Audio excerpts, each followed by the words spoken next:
Joe's Journal.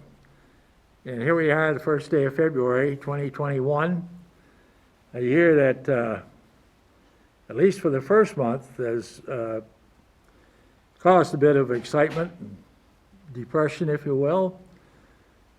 Two big events. First one was January 6th, when the 45th president attempted to, well, you might say, overthrow the government in a way, as he wanted to have his goons disrupt the constitutionally called process of certifying the Electoral College results. And he very desperately, as you know, tried to overturn that. First of all, trying to persuade the Secretary of State in Georgia to somehow or another go out and find a few votes, maybe, you know, scour the cemeteries and list those people long gone as alive and voting, give them enough votes to take the state of Georgia. And the Georgia Secretary of State refused, saying it would be against the law. Of course, the law doesn't mean anything to Trump. As long as it benefits him, he'd violate it left and right. And then, of course, on January 6th, he invited his goons to come to Washington, and then a little speech in front of the White House, firing them all up, along with his wacko attorney there, Rudy Giuliani. And all of his goons set off for the Capitol. They were going to end the process, the constitutionally required process of certifying the results of the Electoral College, which would have declared Joe Biden duly and honestly and fairly elected as the 46th President of the United States. And they did their job. They invaded the Capitol, they ransacked it, did all kinds of damage in there. One thing, I think people saw the value of supporting Trump. Mike Pence, the vice president, has been a very, very strong Trump supporter these past 4 years. As vice president, he's stood up and supported Trump, given Trump all kinds of credit. Somewhere or another, he found backbone in the Constitution. And Trump urged him to take a few ballots of states that Biden had won and kind of chuck them in the wastebasket, thereby giving Trump the election, the second term. And Mike Pence refused, but he did his constitutional duty. The disruption at the White House made the count stop. By law, it's supposed to be on the 6th of January. And fortunately, the ballots that they hadn't been counted yet, a couple of secretaries in the House were able to grab them and secure them, take them into a secure place so that the Trump goons couldn't get their hands on them. Well, of course, you know, in the melee, 5 people lost their lives, including a member of the Capitol Police. And I'm very glad to see that Democratic leadership, this officer who gave his life to protect the Constitution, to protect Congress, the members of Congress of the United States, is going to lie in state in the rotunda. Probably the first time. It has to be the first time. A average citizen, a young police officer who gave his life in the line of duty, has had the honor of lying in the Capitol rotunda. And he will be buried in Arlington National Cemetery with other American heroes. He was a veteran. I believe he served in Iraq and returned to civilian life. He went into law enforcement and joined the Capitol Police, and the result was it cost him his life in service to his country. There were 4 others that also lost their lives, 4 people that were there in there demonstrating, listening to the nincompoop like Trump, that went up there to tear the place apart. Going to be good patriots. Well, patriots to whom? not to the United States of America, but to Donald Trump. The result was that Washington, D.C. had to call for help, Washington Police Department.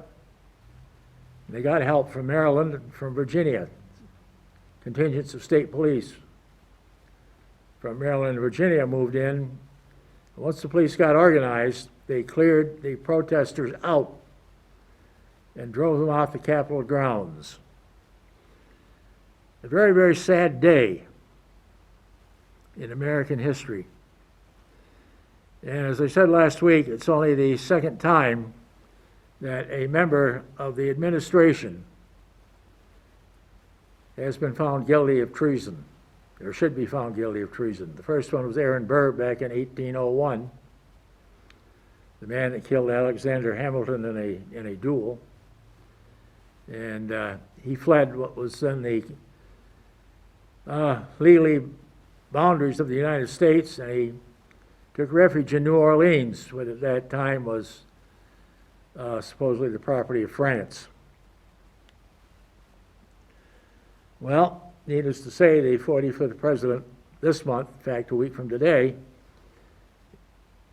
is going to be the second impeachment trial. Well, he has been impeached. The only president to be impeached twice. And his trial before the Senate begins a week from today, month of February 8th. He actually should also be tried by a federal court and charged with treason. On January 6th, when he encouraged his followers, or his idiots, to go up and ransack the Capitol building, he himself didn't go. He went in the White House. Let somebody else do his fighting for him. But that's Trump. Trump is as yellow as his hair. And he showed it time after time after time. Oh, he encourages, throw the bum out, throw this one out, go raid Congress, go destroy the building. But he himself runs and hides. And he lets other people that are stupid enough and dumb enough to do his fighting for him. Well, the American people spoke up on the 3rd of November, said they'd had enough of him. And he is now a former president. He's looking at another impeachment trial coming up, as I said, another week.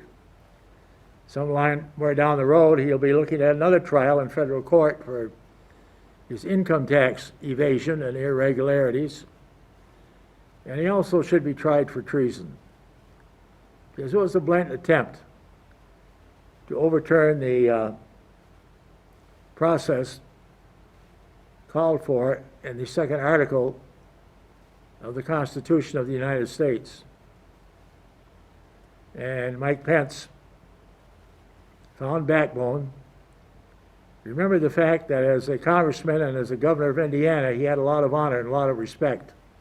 And he lost a lot of it as vice president. I think he's aware of that now. But he stood up for the Constitution and did his constitutional duty. Granted, the Electoral College results were not certified on January 6th, as they should have been, according to the Constitution, but rather in the early morning hours of January 7th. But Congress did their job. The majority of them did their job. And you know, it really surprised me that there were so many Republicans in Congress still afraid of Trump, that they claim the election may have been a fraud, and even though the court after court after court has decided that there was nothing fraudulent about the 2020 election. It's probably the most secure election in the history of the country, and that the country had turned out the would-be 21st century Adolf Hitler and had sent him packing back to Florida. Well, I think this attempt on his part to disrupt that constitutional process, it is an act of treason. And Rudy Giuliani, for encouraging him along with his idiot client, likewise should stand trial in treason. And long term in prison. The old days, you're guilty of treason, you went before a firing squad. Even right up to the days of World War II. Especially in Europe, when American soldiers deserted, they went before a firing squad. Well, don't have that anymore. But the 45th president undoubtedly will become the first former president to wind up in prison. And that's where he belongs. Give him a lot of time to think over what he did, what he should have done, what he didn't do. The other big highlight of January, of course, was the inauguration of Joseph Biden as the 46th President of the United States. But even more important was the swearing-in ceremony that took place before his. And that was Kamala Harris as the first female and the first person of color and the first Indian American or Asian American to be sworn in as Vice President of the United States. As I said earlier, if Joe Biden had picked Kamala Harris as his running mate, he'd win this election, which he did. In 2024, I think Joe's only going to be a one-term president. She will undoubtedly be the Democratic candidate. And I do believe, with the support that she has, she will become our first female president. And I think she'll do a darn good job. I think she'll do a good job as vice president. Nobody is going to push her around. And she's one of those remarkable success stories. You know, she was not born to wealth. And you look at Obama. Well, you look at Joe Biden himself. For a period of time when he was a kid, his dad was out of work. They had to move in with their grandparents in Scranton, Pennsylvania. But he had ambition, and he worked at it. And he made him who he is. The youngest person ever elected to the U.S. Senate from the state of Delaware. The youngest person, period. But he was elected. He had moved to Delaware, and he was elected to the U.S. Senate, defeating a Republican incumbent who was seeking his third term. Became the youngest one ever elected, and shortly after being elected, his first wife and daughter were killed in an automobile accident. Well, he almost thought of resigning right off, but he stuck with it. Served many years in the Senate. Had a long record, some of it up for attack by his opponents and all that. When Barack Obama was the Democratic nominee in 2008, he needed somebody that had experience in Congress. Obama had only been in the U.S. Senate for 2 years when he was elected president, I believe. Yeah. No, he'd been there longer than that. I think he had been there about four years. Anyway, it was less than one term. And he needed somebody with the experience of being able to bring people together, to work on compromise. And whether you're Democrat or Republican or progressive or independent, whatever, being able to bring them together and reach a consensus. And Obama was smart enough that he needed somebody who could do that. And so he picked Joe Biden for his running mate. And Joe Biden delivered.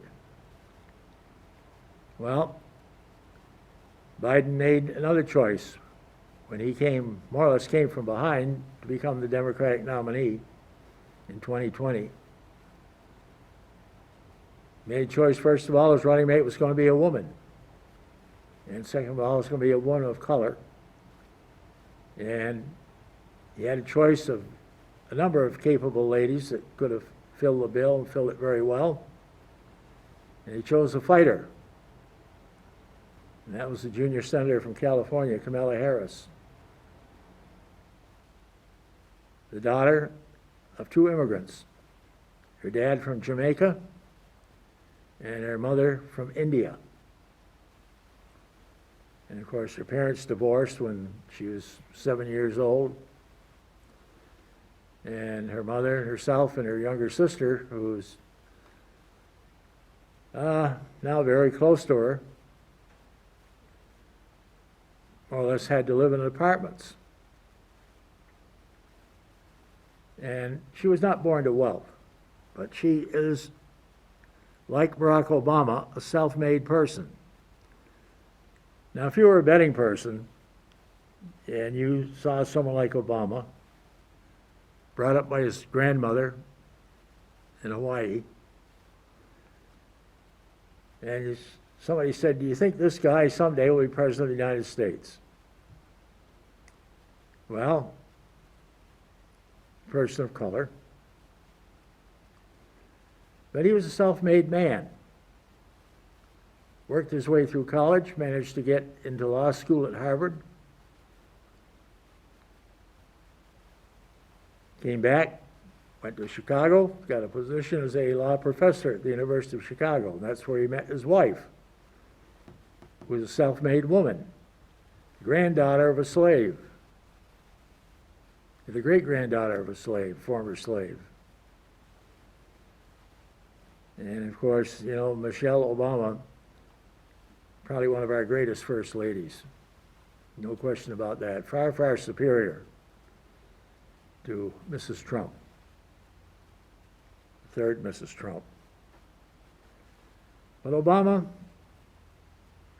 and Michelle were self-made people. Nobody gave them anything. They went out, they had a goal, they had ambition. They took advantage of the opportunities that were given to them and that they also made through their hard work and their diligence.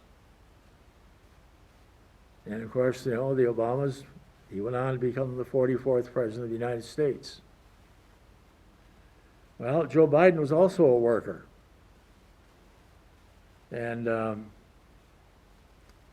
after his first wife died, left him with two young boys to bring up. And they call good fathers. He was a very good dad to them. When he was in Washington, he used to go home every night to read to them at bedtime. And in the course of that, he happened to meet a young teacher.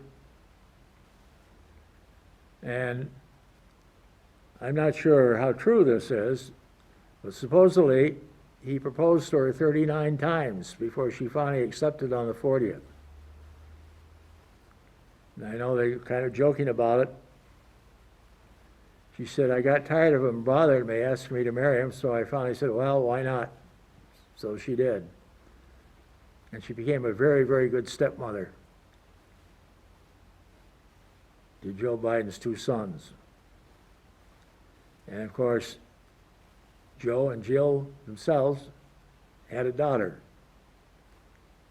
And they also have now a number of grandchildren. And the Biden family, the Biden household, more and more, you know, as president, more and more is being known about them, the wonderful family that they are. How devoted he is, and Jill also, to her stepsons, her step-grandchildren, and also the grandchildren by their daughter and son-in-law.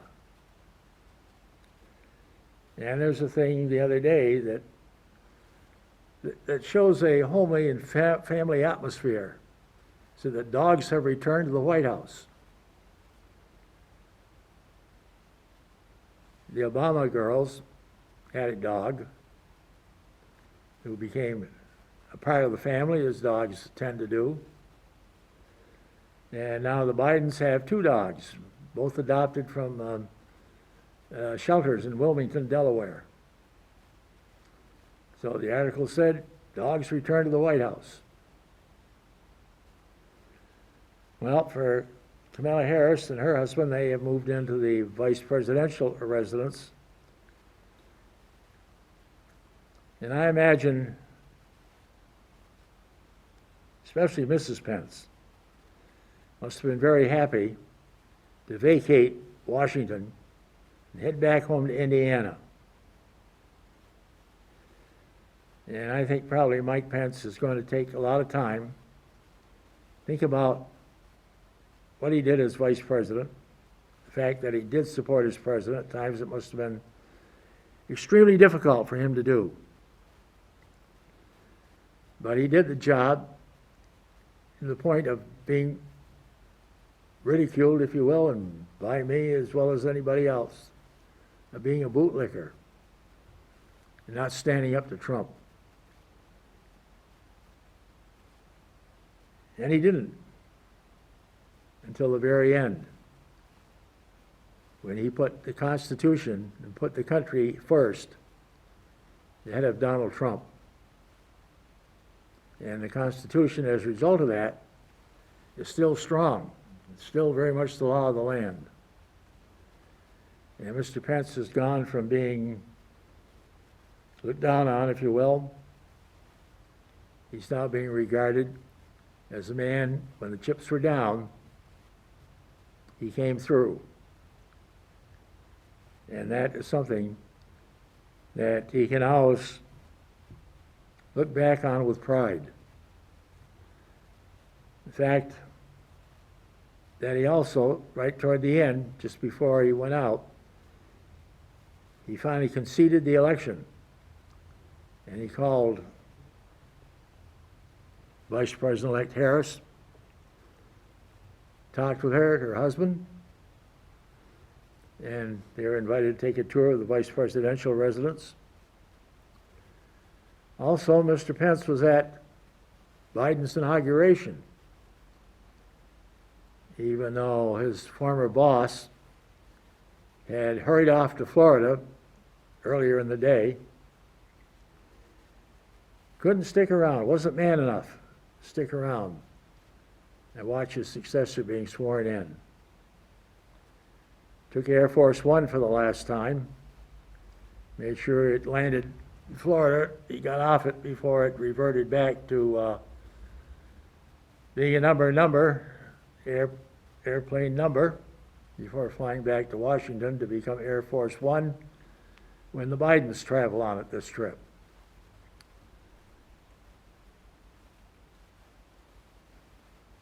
So we've seen history made. And we now have, once again, after a 4-year absence, we have two people in the administration. Both began at the bottom, both worked their way up. Both have known hardship, both have known loneliness, both have known disappointment, but both have known success, not given to them because they were born to wealth, but earned by their efforts, their struggle. Kamala Harris, of course, she was the first in a number of areas. San Francisco, the first district attorney. She went on to become the Attorney General for the state of California. And she proved to be a very effective Attorney General. She had a few things that not everybody in the far left wing of the Democratic Party can agree with.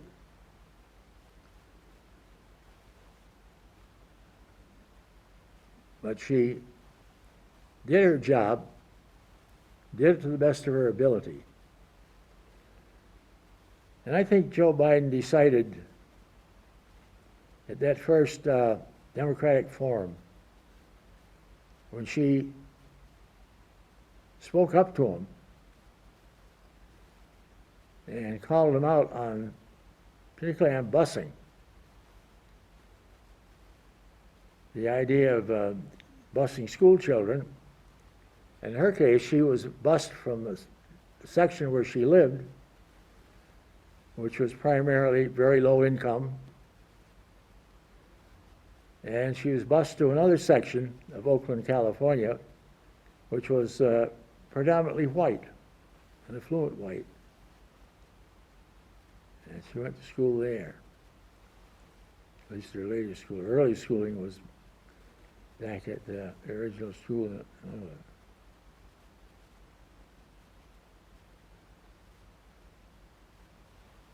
But it was all a story of her taking the opportunities that are there. And this particular thing, as you know, she disagreed with Joe Biden, at that time as Senator Biden's stand and his vote on integrated busing. And she called him out on it. But I think it was at that time that Joe Biden, in the back of his mind, said, if I am the nominee, she's going to be my running mate. And the long session that Biden had after he got the nomination, after he got the nomination, or virtually locked up the nomination, he didn't have it yet, he had to decide on a running mate. And of course, he had a committee set up, and they interviewed all the candidates. There really weren't that many, but there were top four. One of them, of course, was Kamala Harris. Another one was former security advisor, who is now part of his cabinet, and the mayor of Atlantic City. And I can't think who the fourth one was, but it was finally decided that Kamala would be the running mate. And there's a little bit of opposition to it. Jill Biden didn't like the idea of Kamala standing up to Joe at that Democratic forum that they had. But Joe made his decision, and Jill was the one that called Kamala Harris's group to say that she was the one that had been chosen. And of course, it became official when Joe Biden himself called Kamala Harris, Senator Harris, and asked her if she was ready to go to work. And she said she was more than ready. And he said, well, I haven't heard you say yes yet. And so she did. She said, yes, yes. And so the Democratic ticket was put together. And fortunately, we have a leadership in Washington now that is really and honestly facing the problems that this country has. COVID-19, still very murderously going through the country. There's now an outbreak at Norwich University. They've just come back to begin their spring semester, and they've got to shut down again, go back to remote learning. Remote learning, folks, I think everybody agrees. It's a little bit, but it's not the real thing. And all of our kids across the country, college level, right down through, this is almost a wasted year as far as academics are going. And decisions are going to have to be made. How are we going to do it in the future? And that's something I'll discuss at some future show. I have a number of ideas on it. One of them is to flip-flop the school year. And I think they're going to have to come to that conclusion, because you cannot continue providing the education that students need by doing it on Zoom or doing it on a computer. It's got to be a teacher-student relationship, person to person, face to face. And that has to take place in a classroom. We'll discuss that at a future show. In the meantime, may Almighty God continue to bless these United States of America. We sure need it right now. And God love you, and we'll see you all next week.